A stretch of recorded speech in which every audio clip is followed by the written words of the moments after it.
Bonjour les Mimi Love, j'espère que vous allez bien. Moi, ça va. Aujourd'hui là, je vais vous montrer une vidéo où Sylvia nous raconte un peu la vie de Mama. Aujourd'hui aussi, c'est un autre jour. Le mari de notre Koné Touré. Nous ne voulons pas la même chose à notre Koné Touré. Jamais de la... Parce que nous l'aimons, nous l'adorons. En vrai? Ouais. C'est une femme battante. Elle a attendu longtemps. Oui. Pour pouvoir décider à se marier.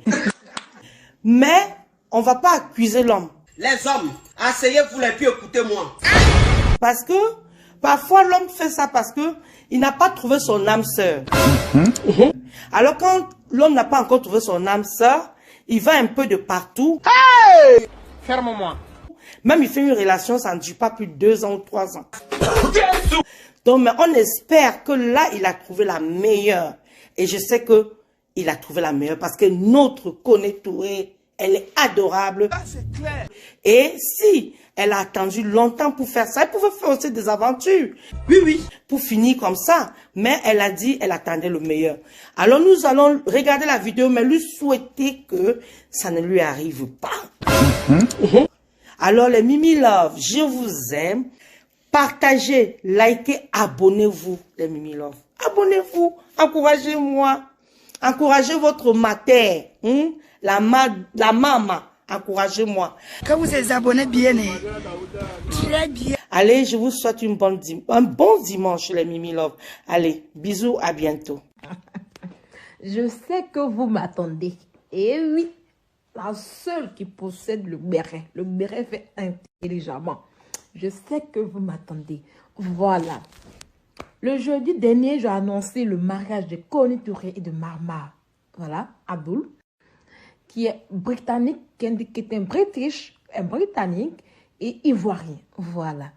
Donc aujourd'hui, on va en parler un peu de cette relation, tout ça, mon inquiétude. Voilà, il y a eu beaucoup de commentaires. On s'est laissé dans les commentaires et maintenant, je vais vous donner mon inquiétude sur cette relation en question. Avant de commencer, je souhaite le meilleur dans ce mariage en question, qui est un mariage d'abord religieux, parce que le civil n'est pas encore fait. Voilà, donc je souhaite qu'il parte au civil et qu'il se marie et qu'il soit heureux. Voilà, donc on va y aller. Qui est Mama Abdul? Mama Abdul en question est né en 1989. Pour ceux qui disent que non, il a diminué son âge ou pas, non, il n'a pas diminué son âge. Oui, effectivement, il a 33 ans.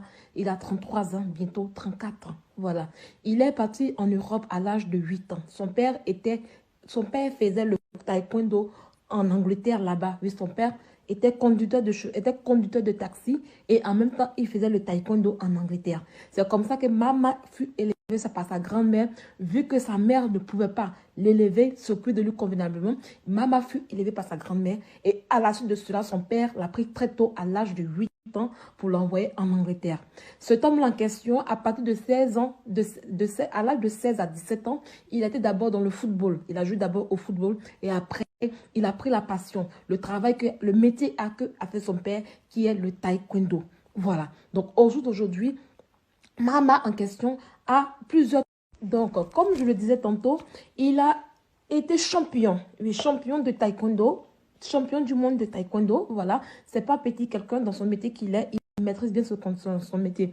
Au jour d'aujourd'hui, Mama en question a beaucoup d'écoles à Londres et à Dubaï. Oui, effectivement. C'est pas une petite personne. À son jeune âge aujourd'hui, il a des écoles à Dubaï, de taekwondo à Dubaï et aussi à Londres. Donc du coup, il vit à Londres et il va quelquefois à Dubaï pour ses activités. Comment je le sais? Voilà, je suis la reine mère du Congo, ça c'est comme ça y est. Ceux qui me suivent ici, on ne sait pas qui me suit, mais je suis allée en Angleterre, je suis revenue avec les informations qu'il faut. Voilà. Donc, je souris. La partie du qui arrive. Bon, là, je parlais de la situation professionnelle de Mama. Là, on va entamer la situation matrimoniale. OK? Donc, Mama en question, c'est quelqu'un qui est pieux. Ouais. Tout le monde, bon, vous avez peut-être vu. C'est quelqu'un qui est pieux, qui est ancré dans la religion musulmane. Ce qui fait qu'à Londres, là où il vit, il a toujours grandi dans le milieu musulman, là où il y a les Arabes, les Égyptiens, le quartier du monde musulman, il a vraiment grandi là-bas. Donc la religion musulmane en question, c'est quelque chose qu'il aime beaucoup, qu'il est dedans à fond. Mais ce n'est pas parce qu'il est dans la religion musulmane que forcément qu'il lui faut une femme musulmane. Il n'a pas de problème à celui-là. Voilà, donc c'est parce qu'il est musulman qu'il n'est pas avoir une femme chrétienne ou bien une femme animiste. C'est en cela que en 2014, il officialise sa relation, comme on appelle ça, il fait un pacte, voilà, il se fiance et il fait un pacte avec une Camerounaise, une personne française, mais d'origine camerounaise du nom de Antoinette Nana Djimou. Oui, Antoinette Nana Djimou, c'est le grand amour, c'était le grand amour de maman. Oui, oui, tout Londres le sait, oui, oui. Son amour avec Antoinette, c'est-à-dire, Mama, c'est le genre de personne qui ne fume pas, qui ne boit pas, mais il aime beaucoup le show, en fait. Voilà, il aime le show, il est éveillé. Il n'est pas timide, hein. Il n'est pas timide. Ça, je vous le dis, il n'est pas timide. Il est beaucoup éveillé, il aime le show, l'ambiance, mais il ne fume pas, il ne boit pas. Antoinette Djimou, qui est Antoinette Djimou en question? Antoinette Djimou est une athlète française, voilà. Elle est camerounaise d'origine et elle est française et elle est dans le sport. Donc, il a pris une femme comme lui, qui est dans le sport aussi, qui est dans le sport aussi comme lui. Voilà. Donc, c'était l'amour fou. Je vous le dis, il a aimé Antoinette Djimou. Il a véritablement aimé. C'est vraiment dit, ils se sont fiancés, ils ont fait un pacte. Un pacte, c'est un peu comme le mariage, mais pas le mariage, en fait, voilà. Donc, ils ont fait un pacte, ils ont vécu ensemble. Mais cette idylle n'a pas duré, en fait. Ça a duré juste 3 ans. Aujourd'hui, à Londres, beaucoup de personnes se posent la question d'une idylle, d'un amour fou qui n'a pas marché. Mais qu'est-ce qui n'a pas marché? Est-ce que c'est le milieu? Est-ce que c'est le côté professionnel? Parce qu'Antoinette Djimou en question, elle était tout le temps en entraînement parce que c'est une femme qui aime le travail. C'est une femme qui bosse dur. C'est une femme qui, un peu comme Connie en fait, qui aime son travail. Voilà, qui ne peut pas s'empêcher, qui passe son travail avant tout, oui. Elle est plus connue, elles sont ensemble. Voilà. Et aussi, Antoinette en question, elle n'est pas musulmane, elle est chrétienne. Donc, elle était tout le temps partie pour les Jeux Olympiques. Voilà, parce qu'ils vont au JO. Voilà, elle était dans une équipe française de... On dit... Moi, je ne connais pas un truc, je ne vais pas répéter ça. Appleton. Donc, c'est ce qu'elle faisait. C'est le sport là qu'elle faisait. C'est le sport là, c'est ça qu'elle faisait. Donc, du coup, je peux vous dire que c'était un amour fou. Les deux s'aimaient, en fait. Les deux s'aimaient. L'amour était là. Les deux s'aimaient. L'amour était là.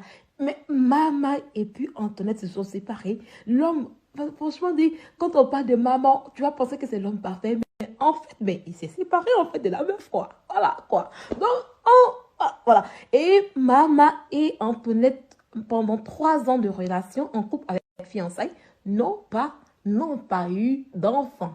Voilà, il n'y a pas eu d'enfant. Voilà, donc là, après cela, en 2021, Mama rencontre une autre personne de nom de Samantha. Samantha, c'est une banquière britannique, voilà, qui est très belle, là. Vous la voyez là avec Mama, ils sont là. Très beau, voilà. Donc, Samantha a connu le mariage avec Mama. Donc, ils se marient en 2021 et 2020, 2021 par là. Et ils divorcent en 2022. Ça n'a pas duré. Oui, ça n'a pas duré. Mama, là encore une autre histoire d'amour avec une autre femme. Et là encore, ils se séparent. Ils se sont séparés. Et là, ça n'a même pas duré. Le mariage n'a pas duré. Et ils se sont séparés, en fait, quoi. Voilà. Donc, voilà un peu. Et Mama, c'est quelqu'un qui sourit beaucoup. Et ne pensez pas que... Il sourit. Et même vous voyez là avec Samantha, il sourit encore. Voilà, parce que c'est quelqu'un qui sourit. Donc, ne pensez pas que, voilà, c'est sûr que lui, il a l'habitude de sourire parce qu'il a un beau sourire. C'est un beau mec, en fait. Voilà. Donc, cette idée encore n'a pas duré. Et là, Mama se retrouve célibataire. Voilà. Et là, aujourd'hui, on voit que Mama avec Connie, comment ils se sont connus, comment c'est arrivé.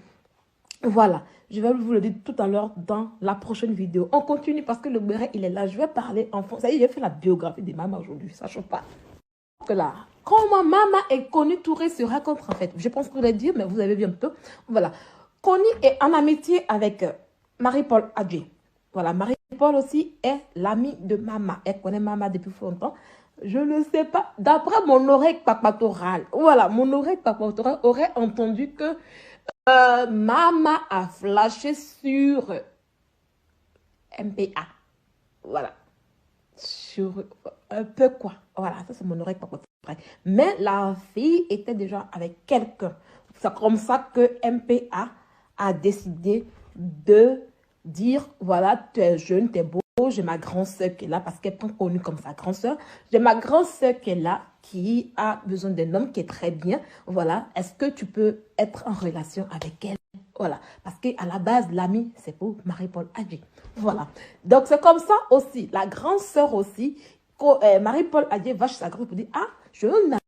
Donc, elle va voir sa grande soeur pour dire, ah, j'ai mon ami, il est musulman comme tu le veux. Parce que Connie, ben, vous savez, Connie, ses parents ne veulent pas d'un homme chrétien. Connie est musulmane, elle est pas maoka. Et dans sa famille, on lui demande un homme musulman. Pas chrétien, mais un homme musulman. Donc, du coup, elle va voir Connie. Elle lui dit, ben, j'ai un ami qui est musulman, qui est célibataire. Et tenez-vous bien, avec Samantha, la banquière en question, l'ex-femme de Mama, il n'y a pas eu d'enfant. Donc, Mama n'a pas d'enfant. À ses 33 ans, il n'y a pas d'enfant. Quand je regarde un peu, est-ce que c'est un problème d'enfant qui fait que Mama se sépare de ses concubines? Qu'est-ce qui se passe? Et puis, il est toujours l'homme qui se sépare de cette manière, en fait. Voilà. Parce qu'un homme qui se sépare comme ça, il y a quelque chose à voir, voilà. Donc, du coup, voilà. Donc, elle lui dit, voilà, il n'est pas marié, il est jeune, il est mignon, il est beau, il a les sous, voilà. L'homme parfait d'une femme. L'homme parfait qu'on fait, puis il est costaud, il est dans du cœur. L'histoire se passe début d'année, fin décembre, début d'année. Donc, au moment où Connie faisait le confessionnal, elle n'avait pas d'homme dans sa vie. Vous disait non, elle avait un homme, mais elle cachait. Non, je vous le confirme, elle ne le connaissait pas encore. Peut-être qu'elle a entendu parler de lui, mais elle ne le connaissait pas encore. Voilà. Donc, elle n'avait pas d'homme dans sa vie au moment où elle faisait le confessionnal. Elle n'avait pas. Donc, c'est comme ça que Marie-Paul Adjei fait la connexion de cet homme qu'elle a bien parlé chez Connie. Et Connie le voit en photo, Connie le voit en vidéo. Elle est vraiment hypnotisée par la beauté, quoi, du mec. Mais il est musulman, il n'a pas d'enfant. Et avec lui, je serais la seule femme, en fait. Donc, pourquoi pas ne pas accepter? Donc, c'est comme ça que la connexion se passe. Connie n'a pas croisé Mama dans les rues, ni dans un événement. C'est Marie-Paul Adjei qui fait la connexion à distance. C'est comme ça que Mama décide, en février 2023, de venir voir sa belle Connie pour 2 semaines. Voilà. Donc, c'est comme ça qu'il vit en février, pour 2 semaines. Il croise à la belle Connie. Et bon, ils se sont plus, voilà, ils se sont aimés, voilà, ils ont vu la plus. Et en avril 2023, ils font le mariage religieux. Voilà. C'est rapide quand même. Vous direz que, ouais, Sylvia, ben, en amour, il n'y a pas de rapidité. Non, non, non. C'est rapide pour moi. C'est quand même, la manière de se connaître. C'est comme si Connie s'est mis une pression à elle-même, en fait. Elle n'a pas regardé à côté.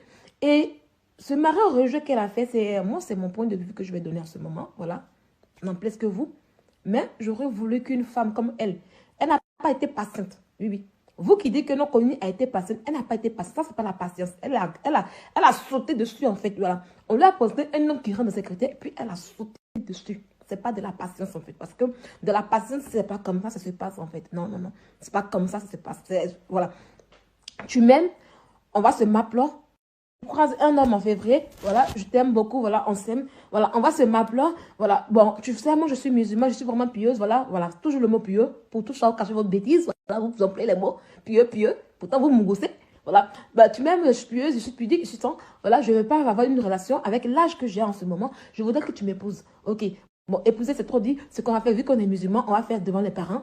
Les parents vont donner l'accord parce que le mariage religieux, c'est vraiment important. Donc, on va faire le mariage religieux et après, on va faire le civil. Voilà. Donc là, on fait rapidement les trucs pour faire le mariage civil et puis se m'appeler tranquillement. Voilà. Ça ne gêne pas Mama. Oui, oui. Pour un homme comme lui, qui divorce, qui reprend, qui fiançaille, qui reprend, qui a l'habitude de prendre les femmes pour les laisser, ça ne le gêne pas. Ça ne le gêne pas, en fait, oui. Parce que ce n'est pas un homme qui est stablement assis matrimonialement parlant, oui. Un homme qui croise une fille au-dessus, il fait 3 ans, 2 ans de relation, puis il se sépare. C'est quoi ça? C'est quel